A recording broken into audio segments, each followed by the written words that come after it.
আজ আমাদের আলোচনার বিষয় পশ্চিমবঙ্গ সরকারের কিছু নতুন প্রশাসনিক নীতি নিয়ে, যা ইতিমধ্যে রীতিমতো রাজনৈতিক উত্তাপের জন্ম দিয়েছে এবং প্রশ্ন তুলেছে, অশান্ত পশ্চিমবঙ্গ কি আগামী দিনে আরো বড় অশান্তির পথে যাচ্ছে, নাকি সরকার কঠোর হতে হলে দুর্বৃত্তরা তারা আগের মতো রাস্তার দখল নিতে চেষ্টা করবে। ঝড় ওঠে যদি সে ঝড় দীর্ঘস্থায়ী সাইক্লোন, নাকি তপ্ত গ্রীষ্ম দ্বীপ্রহরের ক্ষণস্থায়ী কালবৈশাখীর ঝড় শেষ হলে শান্ত হবে পশ্চিমবঙ্গ। এই বিষয়টি নিয়েই এখনকার প্রতিবেদন। প্রথমে বলি প্রশাসনিক নির্দেশগুলোর কথা। মাদ্রাসায় বন্দে মাতরম গাওয়া বাধ্যতামূলক করার নির্দেশিকা, 1950 সালের গোহত্যা সংক্রান্ত আইন কঠোরভাবে প্রয়োগের সিদ্ধান্ত এবং তার পদক্ষেপ, ইমাম মুয়াজ্জিন এবং তার সঙ্গে হিন্দু পুরোহিতদের ভাতা বন্ধের সরকারি সিদ্ধান্ত, আর তার সঙ্গে যোগ হয়েছে অনুপ্রবেশকারী খেদিয়ে দেওয়ার 3D formula, detect, delete and deport, অর্থাৎ চিহ্নিত করো, তালিকা থেকে বাদ দাও এবং দেশ ছাড়া করো। সেই সঙ্গে to clean up the city, clean up মানে অবৈধ নির্মাণ যাদের, সেখানে বুলডোজার নীতি প্রয়োগ। অনেকের চোখে এগুলো প্রশাসনিক সিদ্ধান্ত নয় বরং এক সুস্পষ্ট রাজনৈতিক বার্তা। কারো মতে এটা হিন্দুত্ববাদী পুনর্গঠন, আবার অন্যদের মতে এটা বহু বছরের মুসলিম তুষ্টিকরণের রাজনীতির বিরুদ্ধে পাল্টা প্রতিক্রিয়া। এটা সংখ্যাগরিষ্ঠের অধিকার প্রতিষ্ঠার ব্যবস্থা নয়, জাতীয়তাবাদী চেতনার প্রতিষ্ঠা। কিন্তু সবচেয়ে বড় প্রশ্ন হলো, পশ্চিমবঙ্গের মুসলমানরা কি করবে? রাস্তায় নামবে নাকি নীরবে সব মেনে নেবে? আর যদি এই পরিস্থিতি সীমান্ত পেরিয়ে বাংলাদেশে প্রতিক্রিয়া তৈরি করে, যেটা করা শুরু হয়ে গেছে ইতিমধ্যে, তাহলে কি ভারত বাংলাদেশ সম্পর্ক আরো খারাপ হবে? এমনকি সামরিক সংঘাতের আশঙ্কা, যেটা অনেকেই করছে, তেমনটা কি হতে পারে? আজকের এই বিশ্লেষণে আমরা আবেগ নয়, ঠান্ডা মাথায় পুরো চিত্রটা খতিয়ে দেখব। চলুন এক এক করে বিষয়ে যাই। প্রথমত, মাদ্রাসায় বন্দে মাতরম গাওয়া বাধ্যতামূলক করার অভিযোগ ঘিরে মামলা। মনে রাখতে হবে, দেশ স্বাধীন হওয়ার পর যখন আমাদের জাতীয় সঙ্গীত কোন গানটি হবে এটি নিয়ে যখন আলোচনা চলছিল, সেই আলোচনার শুরুতে ছিল, পুরো ভাগে ছিল বন্দে মাতরম। কিন্তু জওহরলাল নেহরু এবং মহাত্মা গান্ধী, এদের মতে এরা বন্দে মাতরমের বিরোধিতা করেন। বিরোধিতা করার পেছনেও কারণটা ছিল কিন্তু মুসলিম সেন্টিমেন্ট। কারণ মুসলিমরা তারা দেশমাতৃকা এতে থিওরিতে তাদের বিশ্বাস নেই, এবং সেইটা তারপরে জনগণ মন অধিনায়কও এই গানটি দেশের জাতীয় সঙ্গীত হয়। বিষয়টি নিয়ে আরও একটা কারণ ছিল, জওহরলাল নেহরু বলেছিলেন বন্দে মাতরম গানটা নাকি আমাদের জাতীয় সঙ্গীত হতে পারে না, এই জন্যে কারণ এগুলো মার্চিং সঙ্গীতে, অর্থাৎ সেখানে যখন মার্চ করা হবে ইত্যাদিতে, সেই সময় বন্দে মাতরম নাকি ঠিক মতো আসছে না, সেই জন্যে জনগণ মন অধিনায়ক। বিষয়টি নিয়ে কমিউনিস্টরা তারা প্রথম থেকেই সোচ্চার ছিল বিষয়টির বিরুদ্ধে। আর এখন বর্তমানে এই বন্দে মাতরমকে পশ্চিমবঙ্গের মাদ্রাসাগুলোতে বন্দে মাতরম গাওয়াকে বাধ্যতামূলক করার ফলে বিষয়টি নিয়ে সিপিএম দল কলকাতা হাইকোর্টে গেছে। আমার কিন্তু এখানে অন্য আরেকটি প্রশ্ন আছে এই প্রসঙ্গে, সেটা হচ্ছে বন্দে মাতরম গীত কি পশ্চিমবঙ্গের সমস্ত মাদ্রাসা ছেড়ে দিন, সমস্ত স্কুলগুলোতে কি এটা বাধ্যতামূলক করার কোনো সার্কুলার হয়েছে? আমি যতদূর জানি সেটা কিন্তু নয়। এমনকি এক একটা স্কুলে এক এক রকমভাবে সেখানে গান গাওয়া হয়। বন্দে মাতরমের সার্কুলার সমস্ত স্কুলে গেছে কিনা আমার কাছে এই মুহূর্তে এই ব্যাপারে কোনো খবর নেই, সম্ভবত যায়নি। সিপিএম বলছে হাইকোর্টে যে এটা শিক্ষা প্রতিষ্ঠানের সাংবিধানিক ও ধর্মীয় স্বাধীনতার প্রশ্ন। তাদের বক্তব্য, দেশপ্রেম আর বাধ্যতামূলক সাংস্কৃতিক আনুগত্য এক জিনিস নয়। অন্যদিকে যারা বন্দে মাতরমের সমর্থক, তাদের দাবি বন্দে মাতরম ভারতীয় জাতীয় চেতনার অংশ, তাই এতে আপত্তির কিছু নেই। এই কলকাতায় মুসলিমদের বিরোধিতায় বন্দে মাতরম গানের পক্ষে দাঁড়ানোর অপরাধে এক মুসলিম শিক্ষকের আক্রান্ত হওয়ার ঘটনা আমরা অনেকেই জানি, সেই সময় সংবাদপত্রেও পড়েছি। কিন্তু যে মুসলিমরা সেই সব ঘটনায় যুক্ত, তাদের অনেকেই কংগ্রেস বা তৃণমূল কংগ্রেসের মিটিংয়ে মিছিলে বন্দে মাতরম স্লোগান তুলেছে। তারা যদি মিটিংয়ে মিছিলে বন্দে মাতরম বলতে পারে, তাহলে তাদের সন্তানরা কেন স্কুলে বন্দে মাতরম গাইতে পারবে না, সেটা কিন্তু আমাদের মাথায় ঢুকছে না। আসলে বন্দে মাতরম বিরোধিতা হলো কমিউনিস্টদের রাজনীতি, এটা কমিউনিস্ট রাজনীতি। আর আদালতেও গেছে তারাই মুসলিমদের সমর্থন ফিরে পাওয়ার তীব্র বাসনায়। দ্বিতীয়ত, গোহত্যা সংক্রান্ত পুরনো আইনকে কঠোরভাবে পুনরায় কার্যকর করার উদ্যোগ যেটা, সেইটা আইনটি 1950-এর 60-এর দশক পর্যন্ত একেবারে কমা সেমিকোলন মেনে আইন অনুযায়ী গোহত্যা করা হতো তা বলবো না, তবে প্রকাশ্যে জবাই ইত্যাদি ঘটতো না। আমাদের ছেলেবেলায় আমরা এটা দেখিনি। আমাদের গ্রামে যথেষ্ট মুসলিম ছিল, মুসলিম পাড়া ছিল, তাদের ওখানে কিন্তু গরু কাটতে আমরা দেখতাম না। মুসলিম বন্ধুদের বলতাম, তোরা গরু কিভাবে কাটিস? ওরা এমন কথাও বলতো যে আমরা গরু মারি না, কাটি না, আমরা গরু খাই না। এটা একটা কারণটা হচ্ছে বলার, সেটা হচ্ছে সত্যি সত্যি খেত কি খেত না ওই গ্রামে আমি সেটা জানি না, কিন্তু এমনটা হতে পারে তারা যে হিন্দুর গরু নিয়ে যে একটা মানসিকতা আছে, হিন্দুর মানসিকতা, তাকে গুরুত্ব দিয়ে এই কথাগুলো বলতো। এর পেছনে হিন্দুর মানসিকতা যেটা, যারা এর বামফ্রন্ট যেটা করলো, এইটা প্রকাশ্যে এই গোহত্যা শুরু হয়ে যায় মোটামুটি বামফ্রন্টের আমলে। এর পেছনে হিন্দুর মানসিকতাকে বিন্দু মাত্র গুরুত্ব না দিয়ে মুসলিম সুপ্রিমেসি দেখাবার চেষ্টাকে সমর্থন করে তাদের ভোট ব্যাংক দখল করার জন্য এটা তারা করেছিল। আর এটা একেবারে এপিডেমিক হয়ে গেল তৃণমূল কংগ্রেসের আমলে। এখন বিজেপির সরকার এই পথে বাধা তুলছে পুরনো আইনকে নতুনভাবে বলবৎ করে। তবে মনে রাখতে হবে, এটা শুধু ধর্মীয় ইস্যু নয়, এর সঙ্গে জড়িয়ে আছে গ্রামীণ অর্থনীতি, মাংস ব্যবসা, পশু পরিবহন, ক্ষুদ্র ব্যবসায়ী, চামড়া শিল্প এবং সর্বোপরি আইন শৃঙ্খলার প্রশ্ন। তৃতীয়ত, ইমাম, মুয়াজ্জিন এবং পুরোহিতদের মাসিক ভাতা বন্ধ। মমতা ব্যানার্জি এই ভাতা শুরু করেছিলেন ইমাম মুয়াজ্জিনদের ভাতা দিয়ে।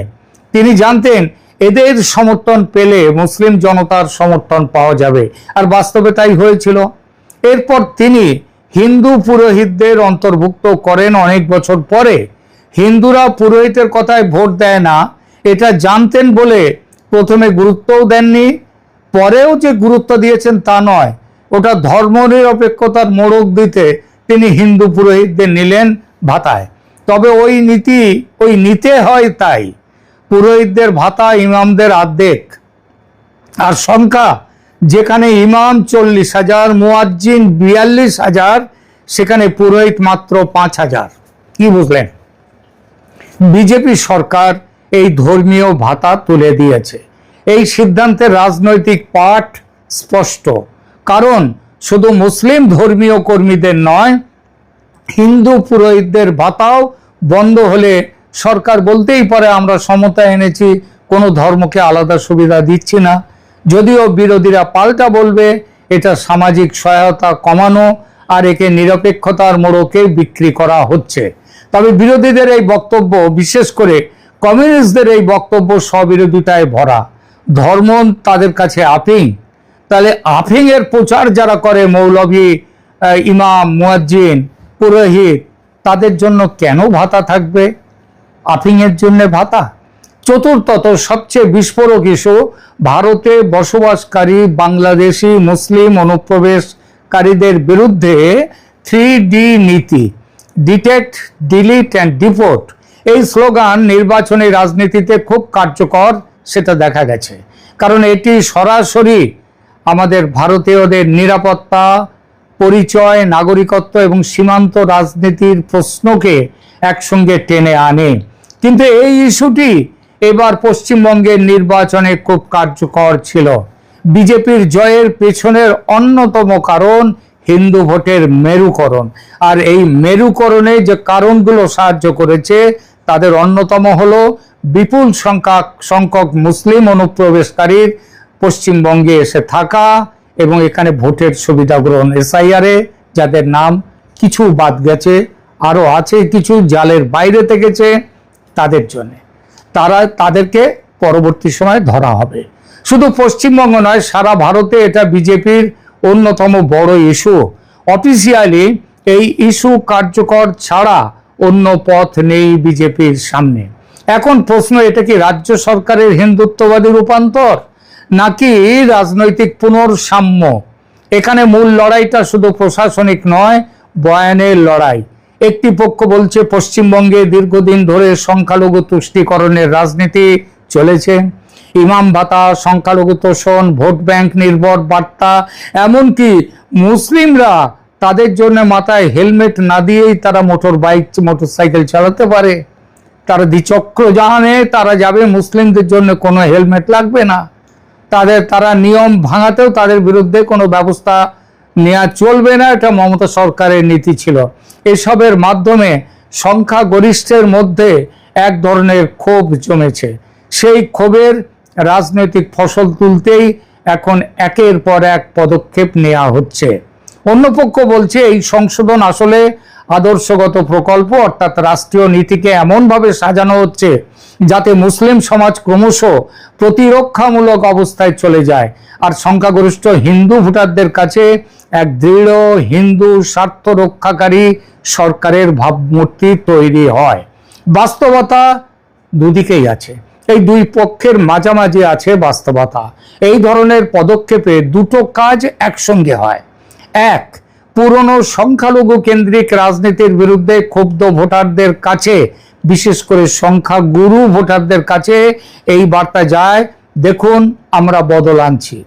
দ্বিতীয়ত, মুসলিম সমাজকে রাজনৈতিকভাবে কোণঠাসা করে দেয়া যায়, যাতে তাদের কোনো প্রতিবাদকে সহজেই বলা যায়, দেখুন এরা জাতীয়তাবাদ মানতে চায় না, দেশ এদের কাছে বড় নয়, এরা আইনের বিরোধিতা করছে, এরা অনুপ্রবেশ ঘটিয়ে দেশকে বিপন্ন করছে। রাজনীতিতে একে বলে ন্যারেটিভ ট্র্যাপ, বয়ানের ফাঁদ। প্রতিবাদ করলে শত্রু হয়ে যাবে, চুপ করে থাকলে দুর্বল স্ট্যাম্প পড়ে যাবে। এবার আসে মুসলিম জনতা কেন বড়সড় প্রতিবাদে নামছে না? অন্তত এখনো পর্যন্ত তেমন প্রতিবাদ কিছু দেখা যাচ্ছে না। কেন? তাসলিম নাসরিনের মামলা আপনাদের মনে আছে, ছোটখাটো কারণে বাম আমলে মুসলমানরা তারা একেবারে তুলকালাম বাদিয়ে দিয়েছিল, যার জন্য তাসলিমা নাসরিনকে পশ্চিমবঙ্গে থেকে তাকে বহিষ্কার করতে হয়, তাকে চলে যেতে হয়। এছাড়া তার বই দ্বিখণ্ডিত ব্যান করেছিল এই পশ্চিমবঙ্গের বামফ্রন্ট সরকার। কারণ মুসলিমদের তুষ্টিকরণ। এছাড়া বাম আমলে নয়, তৃণমূল কংগ্রেসের আমলে 3 তালাক, সিএএ, ওয়াকফ আইন ইত্যাদি নিয়ে, এমনকি যে কোনো একটা সাধারণ ব্যাপার নিয়ে মুসলিমরা ক্ষিপ্ত হয়ে গিয়ে তারা যা খুশি কাণ্ড ঘটিয়েছে, দেশের সম্পত্তি নষ্ট করেছে, ট্রেন লাইন ভেঙেছে, ট্রেন চুরমার করেছে, অনেক কিছু করেছে, এবং তাদের বিরুদ্ধে কোনো ব্যবস্থা নেওয়া হয়নি। তৃণমূল আমলে যারা রাজ্যটাকে বারুদের ওপর, স্তূপের ওপর রেখে দিয়েছিল, যাদের পরাক্রান্ত শক্তির স্বীকৃতি দিয়ে মমতা ব্যানার্জি একবার বলেছেন, একবার কেন ইনি এমন কথা বহুবার বলেছেন, তিনি ওদের সামলে রেখেছেন বলে বেঁচে আছে হিন্দুরা, নইলে 2 মিনিটের মধ্যে নাকি দুদেল গাইরা হিন্দুদেরকে শেষ করে দিত। এই বক্তব্য আমার না, এই বক্তব্য হচ্ছে মমতা বন্দ্যোপাধ্যায়ের। এই প্রশ্নটাই এখন সবচেয়ে গুরুত্বপূর্ণ, কারণ পশ্চিমবঙ্গের মুসলিমরা যদি সংখ্যার হিসেবে বড় শক্তি হয়, তাহলে বড় রাস্তার আন্দোলনে, যেখানে এর আগে দেখা গেছে তাদের বহুবার, সেই আন্দোলন কেন দেখা যাচ্ছে না? এর একাধিক কারণ। প্রথম কারণ ভয়। যদি পুলিশ প্রশাসন কঠোর অবস্থানে থাকে, পুলিশ দ্রুত ব্যবস্থা নেয়, দমন করে, আর মিডিয়ার এর বিরুদ্ধে প্রতিবাদকে যদি অরাজকতা হিসেবে তুলে ধরে, তাহলে সাধারণ মুসলিম রাস্তায় নামতে ইতস্তত করে। মমতা ব্যানার্জির আমলে পুলিশকে একেবারে কাঠের পুতুল করে দিয়েছিল, আর কারোর বিরুদ্ধে না, মুসলিমদের বিরুদ্ধে কোনো ব্যবস্থা নেওয়া যাবে না। আর সংবাদপত্রগুলো, মিডিয়া, তারাও মমতা ব্যানার্জির কাছ থেকে অ্যাডভার্টাইজমেন্ট পাওয়ার লোভে তারাও সরকারের কোনো রকম কাজের সমালোচনাতে আসতো না। ফলে তারা তখন অরাজকতা বলেনি, কিন্তু এখন আবার বিজেপির আমলে এসে মিডিয়াও বলবে অরাজকতা করছে মুসলিমরা। আর পুলিশ তো ইতিমধ্যেই কেমন কঠোর হয়েছে সেটা দেখেছেন পার্ক সার্কাসে। তাহলে সাধারণ মুসলিম রাস্তায় নামতে এখন ভয় পাবে। এটা ইউপি, মহারাষ্ট্র, গুজরাট সহ সারা দেশে দেখা গেছে। প্রশাসন করা তো প্রতিবাদ মাঠে মারা। দ্বিতীয় কারণ কৌশলগত নিরাপত্তা। মুসলিম সমাজের একটি অংশ বুঝে গেছে প্রকাশ্য সংঘাত এখন সরকারের পক্ষেই যাবে, কারণ প্রতিবাদের ছবি, স্লোগান, সংঘর্ষ এসব খুব সহজেই রাজনৈতিক প্রচারে ব্যবহার করা যায়। তৃতীয় কারণ মুসলিমদের নেতৃত্বের সংকট। সব সমাজই সংখ্যায় বড় হলেই সংগঠিত হয় না। সংগঠন, বার্তা, কৌশল, আইনগত সহায়তা এবং রাজনৈতিক নেতৃত্ব এসব একসঙ্গে না থাকলে, ক্ষোভ থাকলেও আন্দোলন তৈরি হয় না। বঙ্গের মুসলিমদের কোনো নেতা সেই অর্থে নেই এখন। চতুর্থ কারণ দৈনন্দিন বাস্তবতা। যে মানুষ চাকরি, ব্যবসা, নিরাপত্তা, সন্তানের পড়াশোনা, পুলিশি হয়রানি এসব নিয়ে চিন্তিত, সে সবসময় আদর্শগত ইস্যুতে রাস্তায় নামবে না। হিন্দুরাও এতদিন মুখ বুঝে অনেক কিছু সহ্য করেছে, কারণ তাদের কাছে বেঁচে থাকাই হচ্ছে প্রথম কাজ। আর পঞ্চম কারণ পশ্চিমবঙ্গের মুসলিম সমাজ একরকম নয়। গ্রাম, শহর, উত্তরবঙ্গ, দক্ষিণবঙ্গ, সীমান্ত অঞ্চল, শিল্পাঞ্চল সব জায়গায় রাজনৈতিক আচরণ এক নয়। কেউ আপোষের পক্ষে, কেউ অপেক্ষা করছে, কেউ হয়তো আইনগত লড়াইকে অগ্রাধিকার দিচ্ছে। আবার একটা অংশ যত ছোটই হোক তারা বুঝেছে হিন্দুদের সঙ্গে সংঘাত নয়, সমঝোতা ও সমন্বয় তাদের ভালো রাখবে। খবর পাচ্ছি মুর্শিদাবাদে এক শ্রেণীর মুসলমানের সমর্থনও পেয়েছে বিজেপি এই নির্বাচনে, তাদের সংখ্যা যতই কম হোক। অর্থাৎ নীরবতা মানেই, মুসলমানরা নীরব মানেই তারা যে সম্মতি দিচ্ছে এইসব কাজে তা নয়। অনেক সময় নীরবতা হলো নিজেদের আত্মরক্ষা, সমঝোতা এবং শান্তির জন্য। এবার আসি, সিপিএম সমেত বিরোধীদের এই মুসলিম স্বার্থ রক্ষার সংগ্রামে মুসলিম জনতা কি সায় দেবে? মুসলিমরা কি চায় সেগুলো যে তাদের হয়ে কেউ লড়তে আসুক? এটা নির্ভর করবে তিনটে বিষয়ের উপর। প্রথমত, বিরোধীরা এই ইস্যুগুলোকে কিভাবে ফ্রেম করে। যদি আন্দোলন শুধু মুসলিম অধিকার হিসেবে তুলে ধরা হয়, তাহলে সরকার, বিজেপি সরকার খুব সহজে এটাকে পরিচয় ভিত্তিক সংঘাত হিসেবে দেখাতে পারবে, বলতে পারবে যে এটা হচ্ছে তুষ্টিকরণের আরেকটা চেহারা। কিন্তু যদি বিরোধীরা একে সংবিধান, নাগরিক অধিকার, শিক্ষার স্বাধীনতা, ধর্মনিরপেক্ষ প্রশাসন, আইনের সমান প্রয়োগের প্রশ্ন হিসেবে তোলে, তাহলে মুসলিমদের একটা অংশ তাদের সঙ্গে যুক্ত হলেও হতে পারে। কিন্তু এই দলগুলোর ট্র্যাক রেকর্ড এতটাই হিন্দু স্বার্থের বিরুদ্ধে যে অমুসলিমদের সমর্থন, মানে যারা অমুসলিম তাদের সমর্থন কিন্তু এই প্রয়াসের পক্ষে থাকবে না। ফলে ব্যাপক জনতার সমর্থন এই বিরোধীদের এই কাজে থাকবে না, তাই তারা যতই কোর্টে কাছারিতে যাক। দ্বিতীয়ত, মুসলিম সমাজের অভ্যন্তরের নেতৃত্ব কি সিদ্ধান্ত নেয়? তারা কি সংঘর্ষের রাস্তা বেছে নেবে, নাকি আদালত, নাগরিক মঞ্চ, মানবাধিকার সংস্থা এবং শান্তিপূর্ণ সামাজিক প্রচারের পথ নেবে? আপনারা অনেকেই জানেন, গোহত্যা বিষয়ে নতুন করে আইনটি প্রকাশ হওয়ার পর তারপরে কিন্তু নাখোদা মসজিদের ইমাম নিজে তিনি কিন্তু শান্তির কথা বলেছেন, এমনকি এটাও বলেছেন প্রয়োজনে মুসলিমরা গোমাংস খাওয়া সেটা বন্ধ করে দিক। আমার বিশ্লেষণ হলো, পশ্চিমবঙ্গের বৃহৎ মুসলিম জনতা তারা কিন্তু তাৎক্ষণিক সহিংস রাস্তার আন্দোলনে যাবে না, তারা কিন্তু এটা মেনে নেবে। তৃতীয়ত, বিরোধী রাজনৈতিক নেতাদের অতিরিক্ত ভোট ব্যাংক প্রীতি।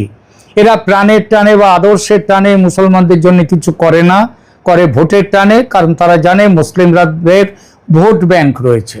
ফলে বিশ্বাসযোগ্যতা বলে কিছু নেই বিরোধীদের কাছে, তা সে সিপিএম, কংগ্রেস, তৃণমূল যেই হোক। খাদ্যাভ্যাসের স্বাধীনতার কথা বলে এইসব দলগুলোর হিন্দু নেতারা প্রকাশ্যে গোমাংসকে বিপ্লব দেখান, অথচ এদের মুসলিম নেতাদের নিয়ে শুয়োরের মাংস খাওয়ার সাহস এরা দেখাতে পারেন না।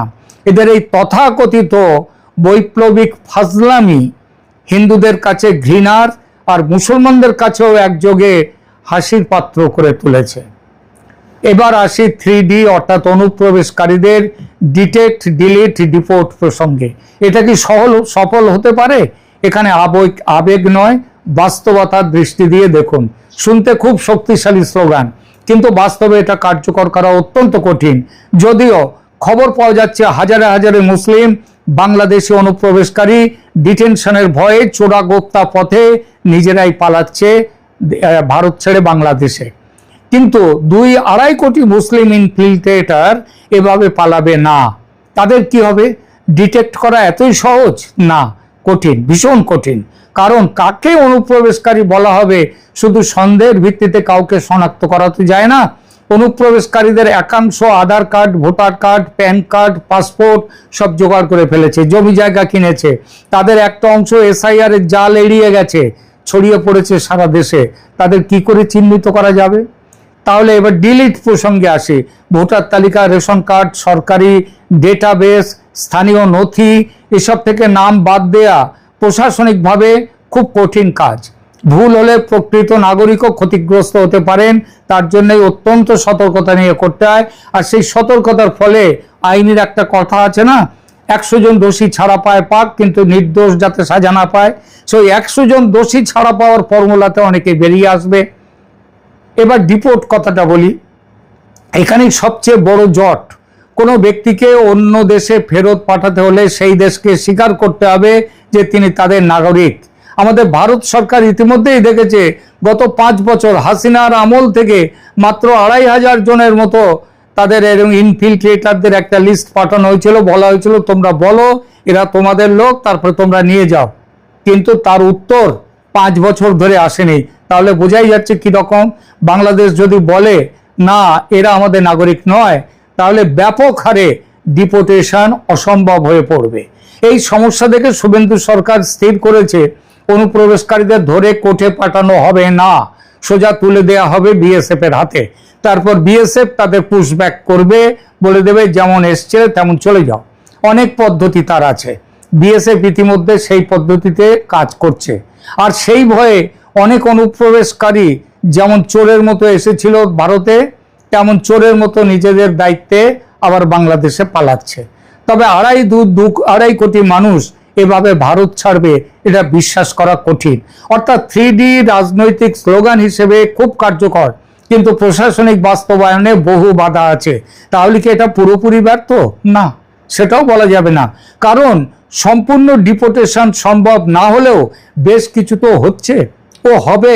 বেশ কিছু মানুষ তো প্রাণ ভয়ে পালাচ্ছে। তাছাড়া 3D রাজনৈতিক সাফল্য রয়েছে অন্য জায়গায়। যেমন এটা ভয় তৈরি করছে, এটা সন্দেহের পরিবেশ তৈরি করছে, সীমান্ত নিরাপত্তার প্রশ্নে কড়া ভাবমূর্তি গড়ে দিচ্ছে, একটি নির্দিষ্ট ভোট ব্যাংকে বা আরো পরিষ্কার করে বলি হিন্দু ভোট ব্যাংকে একত্র করছে, আর স্থানীয় প্রশাসনকে বার্তা দিচ্ছে যে নরম হওয়ার কোনো সুযোগ নেই, অর্থাৎ ভবিষ্যতের জন্যও সতর্কতা। অর্থাৎ 3D আইনগত প্রকল্পের চেয়ে বেশি সার্থক রাজনৈতিক প্রদর্শন শক্তির প্রকল্প হিসেবে। এবার আসি বাংলাদেশের প্রতিক্রিয়া এবং বাংলাদেশের সংখ্যালঘু হিন্দুদের নিরাপত্তা বিষয়ে। পশ্চিমবঙ্গে মুসলিম ইস্যু নিয়ে তীব্র রাজনৈতিক বার্তার প্রভাব পড়ছে বাংলাদেশে। এটা নতুন নয়।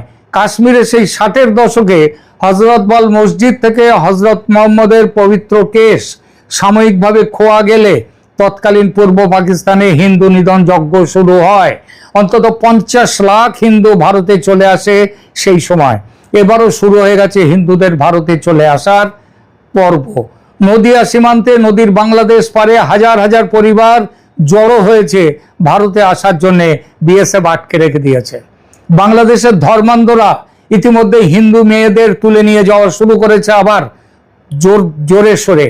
হিন্দু পুরুষ নারীর কল্লা কাটা শুরু করে দিয়েছে। বাংলাদেশে কোনো কোনো ইসলামপন্থী বা মৌলবাদী সংগঠন এই ইস্যুকে ব্যবহার করে রাস্তায় নামছে। পশ্চিমবঙ্গে মমতা সরকারের পতন আর বিজেপির সরকার গঠন গজওয়াতুল হিন্দের গাঁজাখুরি স্বপ্ন ভেঙে দেয়ায় বাংলাদেশের ওই 2 ফুটিয়া 2.5 ফুটিয়া 3 ফুটিয়া মৌলবীরা দুঃখে কাতর হয়ে ভারতের বিরুদ্ধে বিষ উগরে দেয়া শুরু করেছে নতুনভাবে। তারা এটাকে ভারতে মুসলিমদের উপর আক্রমণ বলে প্রচার শুরু করে দিয়েছে। আর এই ধরনের উত্তেজনার প্রথম শিকার হয় কারা? শিকার হয় সেদেশের সংখ্যালঘু হিন্দু সম্প্রদায়। ইতিহাস বলছে রাষ্ট্রীয় নীতির বিরুদ্ধে ক্ষোভ অনেক সময় ভুল লক্ষ্যবস্তুতে গিয়ে পড়ে। ভারতের কোনো সিদ্ধান্তের জন্য বাংলাদেশি হিন্দুরা দায়ী নয়, কিন্তু উন্মাদ জনতা তো যুক্তি মানে না। তাই যদি প্রতিবাদ, উস্কানি, মসজিদ ভিত্তিক প্রচার, সামাজিক মাধ্যমে ঘৃণা এসব বেড়ে যায়, তাহলে বাংলাদেশের সংখ্যালঘুদের নিরাপত্তা বিঘ্নিত হতে বাধ্য। এখানে দুই দেশের সরকারকেই খুব দায়িত্বশীল হতে হবে। ভারতকে বুঝতে হবে তার আভ্যন্তরীণ রাজনৈতিক বার্তা কখন সীমান্ত পেরিয়ে আঞ্চলিক প্রতিক্রিয়া তৈরি করে, আর বাংলাদেশকেও বুঝতে হবে দেশের সংখ্যালঘু হিন্দুদের নিরাপত্তা দিতে ব্যর্থ হলে তা শুধু মানবিক ব্যর্থতা নয়, কূটনৈতিক সংকট তৈরি করবে।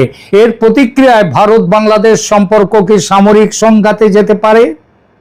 এই ঝুঁকি যে 2024-এর 5 আগস্ট থেকে বেশ বেড়েছে তা অস্বীকার করার জায়গা নেই।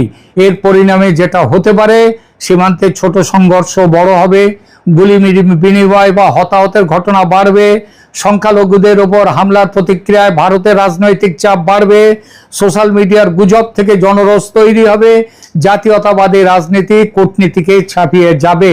অর্থাৎ পূর্ণাঙ্গ যুদ্ধের সম্ভাবনা এই মুহূর্তে কম, কিন্তু সীমান্ত সংকট, কূটনৈতিক অবনতি, বাণিজ্যিক চাপ, ভিসা নীতি কঠোর হওয়া এবং রাজনৈতিক শত্রুতা, এই সব কিছু মিলে বড় কিছুর সম্ভাবনা তৈরি হচ্ছে। বিজেপির রাজনৈতিক লাভ ক্ষতি সব কিছুই কিন্তু এর ওপরে নির্ভর করছে এবং নির্ভর করে এসেছে, এবং সেই পথেই চলছে আমাদের এখনকার রাজনীতি। অর্থাৎ এই সমস্ত কিছু হচ্ছে উচ্চ ঝুঁকির এবং উচ্চ লাভের রাজনীতি। মুসলিমরা মেনে নেবে না প্রতিরোধ করবে, সেটা কোনো বড় কথা এই মুহূর্তে নয়। এই মুহূর্তে মুসলিমরা তারা বড় কোনো প্রতিবাদ আন্দোলনে যাবে না, এটাই হচ্ছে বড় কথা। এবং এই কথাতেই এটাতেই একটা কনস্টিটিউশনাল সিটিজেনশিপের ভাষায় তাদেরকে সামলে তারা চলতে থাকবে। সব মিলে দেখা যাচ্ছে তা হলো যে পশ্চিমবঙ্গে এই ইস্যুগুলো কোনো বিচ্ছিন্ন প্রশাসনিক সিদ্ধান্ত নয়, এগুলো পরিচয়, ভোট ব্যাংক, আইন, সীমান্ত এবং আঞ্চলিক কূটনীতির এক জটিল সংযোগ স্থল। মুসলিম তুষ্টিকরণের বিরুদ্ধে প্রতিক্রিয়া, এই ব্যাখ্যা যেমন আছে তেমনি হিন্দুত্ববাদী পুনর্গঠনের অভিযোগও আছে। আগামী দিনে দেখা যাক শেষ পর্যন্ত বন্দে মাতরম, গোহত্যা আইন, ভাতা বা অনুপ্রবেশ, শুধু এই লড়াইগুলো কোথায় গিয়ে পৌঁছয় তা দেখবার জন্যে সবাই কিন্তু সতর্ক থাকবে। তারা দেখবে যে কোথায় যাচ্ছে এর ফলে। ধন্যবাদ।